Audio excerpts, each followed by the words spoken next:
皆さんこんにちは。Japanese with はるぱかのはるかです。初めての人はようこそ。そしてはじめまして。いつも戻ってきてくれる方はお帰りなさい。そしていつもありがとうございます。これからどんどん日本語の勉強に役に立つ動画を作っていこうと思っているので、よかったらサブスクライブしてくださいね。そして私が話す日本語が早いなぁと思うときは YouTube のここかなのセッティングから調節してください。ところで皆さん、いいアジェクティブのいいと良いの違いがわかりますか？今日はそれをマスターしましょう。それでは始まるよ。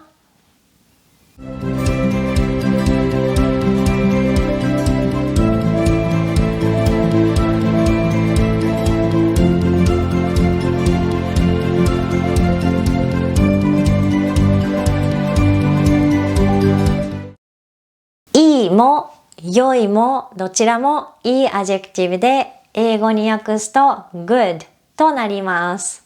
では違いは何なんでしょうか？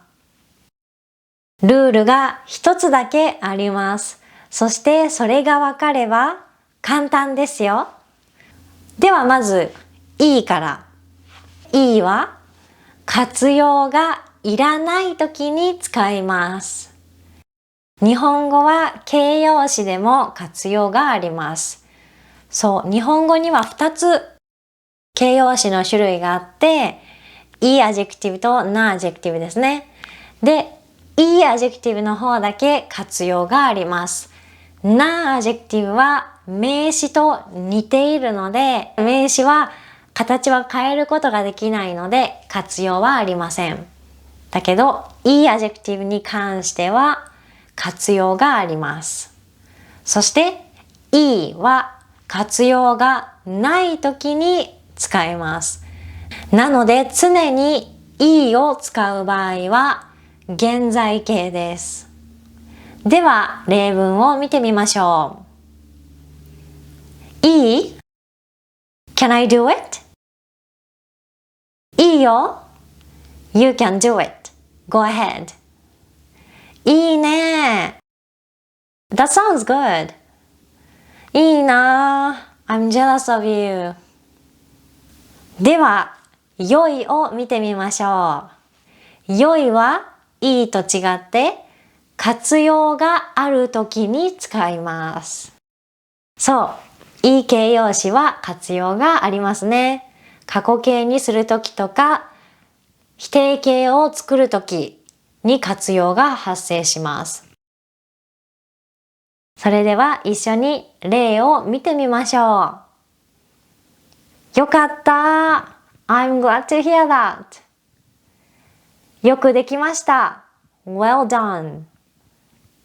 よくないです。It's not good. Voila! どう？簡単かな？